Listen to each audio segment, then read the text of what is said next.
Good morning po. Tayo po'y mag-aral ng salita ng Diyos. The book of Matthew chapter 12 verse 28. Ngunit kung ako'y nagpapalayas ng mga demonyo sa kapangyarihan ng Espiritu ng Diyos, nangangahulugang dumating na sa inyo ang kaharian ng Diyos. What is spiritual warfare? So today, bigyan ko lamang po kayo ng primer, para magkaroon po kayo ng better understanding about spiritual warfare, Ako po nung una, akala ko rin ang spiritual warfare ay yung pasigaw-sigaw lamang sa mga demonyo, yung itataboy mo sila sa pamamagitan ng in Jesus' name. Pero alam niyo po, napaka-complex po pala ng subject ng spiritual warfare. Kailangan magkaroon tayo ng revelation dito. At dito po maintindihan natin sa text natin today na ang Panginoong Hesus mismo pinapalayas niya ang mga demonyo, para i-impose niya o i-enforce niya yung paghahari ng Diyos. So maraming nagsasabi, lahat naman ang nangyayari sa mundong ito kalooban ng Diyos. Actually, pag-aaralan po ninyo, may tatlong kalooban na nag-i-exist sa mundong ito. Unang-una yung kalooban ng Diyos, pangalawa yung kalooban ng tao, pangatlo yung kalooban ng demonyo. Kaya minsan yung nangyayari po sa ating mga buhay, hindi po kalooban ng Diyos yan. Kadalasan po ay kalooban natin yan o kalooban ng demonyo. Kaya dito, makikita ninyo, yung paghahari ng Diyos dapat i-enforce sa buhay po ng tao. Yun po ang gustong tukuyin ng Panginoong Hesus niyan. Kaya napakahalaga po ng tamang unawa po patungkol sa spiritual warfare. At sa aking pag-aaral po back in the 90s, isa po sa mga verses na tumatak sa akin yung sinasabi sa Matthew 11 verse 12 na sa English Bible ko po babasahin. Ang sabi diyan, "The kingdom of heaven has been forcefully advancing, and forceful man lay hold of it." So, ibig sabihin, yung paghahari ng Diyos dapat nag-a-advance po. Simula nung panahon ni Juan Bautista, yun po ang sinasabi ng teksto. Dapat po nagpapatuloy na nag-a-advance ang paghahari ng Diyos. At sa ibang salin, ang sabi diyan, "And violent men lay hold of it." So sino yung tinutukoy dito ng mga violent men? Tayo po yan. Dapat po ina-advance natin yung paghahari ng Diyos forcefully. Kaya nag-a-agree po yan doon sa sinasabi sa Daniel chapter 11 verse 32. "But the people who know their God shall be strong and carry out great exploits." Dapat daw po tayong mga Kristiyano, tayo daw po na nakakilala sa Diyos sa pamamagitan ng Panginoong Hesus, dapat po nag-a-advance tayo. Dapat po tayo yung strong, na tinutukoy po dito, matatag, matibay, At ang sabi diyan, ginagawa natin yung mga great exploits, ng paghahari ng Diyos dito sa lupa.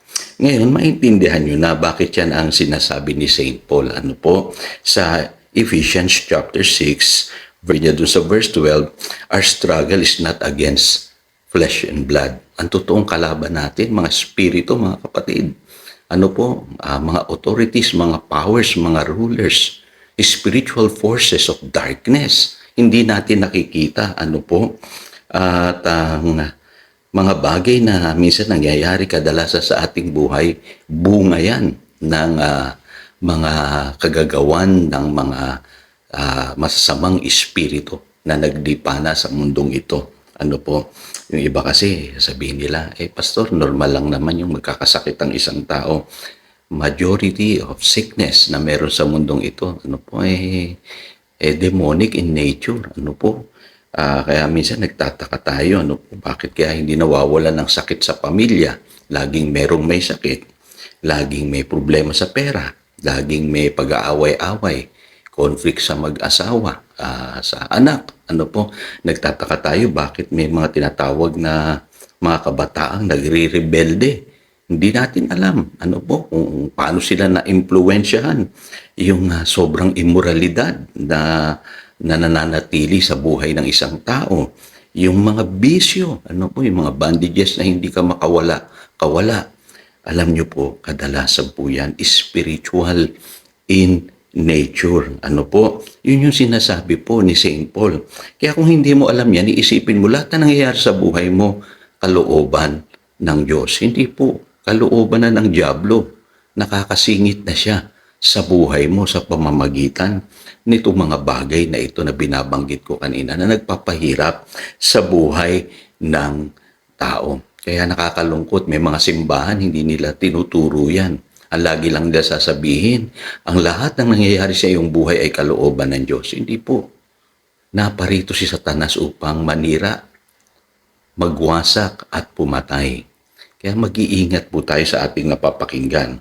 Kaya yung ibang Kristiyano hindi nakikipaglaban, tinatanggap na lamang nila yung kanilang kalagayan. Ang sabi ni St. Paul sa Ephesians chapter 6, verse 10, be strong in the Lord. Dapat magpakatapang ka, magpakatatag ka. Dapat lumaban ka. Sabi sa verse 11, put on the full armor of God. Kaya alam nyo sa Biblia, malinaw. We have to enforce the kingdom of God. Kasi sa mundong ito may dalawang kingdom. Yung kingdom ni Satanas at yung kingdom ng ating Panginoong Hesus. Malinaw po yan, sinasabi sa Colossians chapter 1, verse 13. Ano po? And we need to bind the spirits or the strong man na pwedeng sila yung nagiging dahilan ng problema mo ngayon sa buhay. Kaya dapat po magpakatatag tayo.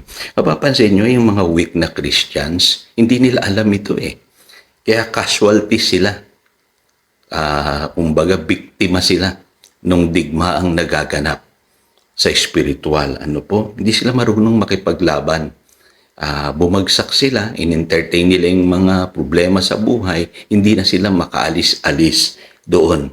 Kasi nga mali yung kanilang mindset.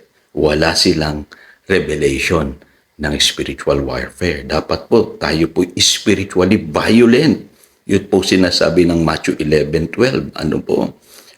Daniel 11:32 na kinote ko kanina. Hindi pwede yung bahala ka na lang, Lord. Ang sabi ng Biblia, dapat ang panalangin natin ay let your kingdom come. Your will be done in my life, in my family, in my health, in my finances, in my ministry, in my job. Dapat everyday pinapanalangin po natin yan na pagharian ng Diyos itong mga areas ng ating buhay na kung saan alam natin inaatake ng kaaway. Ano po? At dapat tayo nasa offensive Ano po? Tayo yung dapat po spiritually strong and doing great exploits for God. Hindi tayo yung napapakulan lang sa problema. Lagi na lang tayo nagto-troubleshoot ng ating mga problema sa buhay, kundi dapat tayo po ay nasa offensive katulad po ng pinangaral ko yesterday. Ano po? Kasi kailangan pa natin ipangaral ang mabuting balita. Kailangan marami pang tao ang mapalaya sa kapangyarihan ni Satanas at ng kasalanan. Ano po? At higit sa lahat, dapat maghari ang Diyos sa buhay ng tao, especially sa ating pamilya, sa ating mga mahal sa buhay, at doon sa mga taong inilalapit sa atin ng Panginoon. So again, ito si Pastor Jojo nagpapaalala upang daluyan tayo ng pagpapala, manatili tayo sa kanyang salita. Good morning.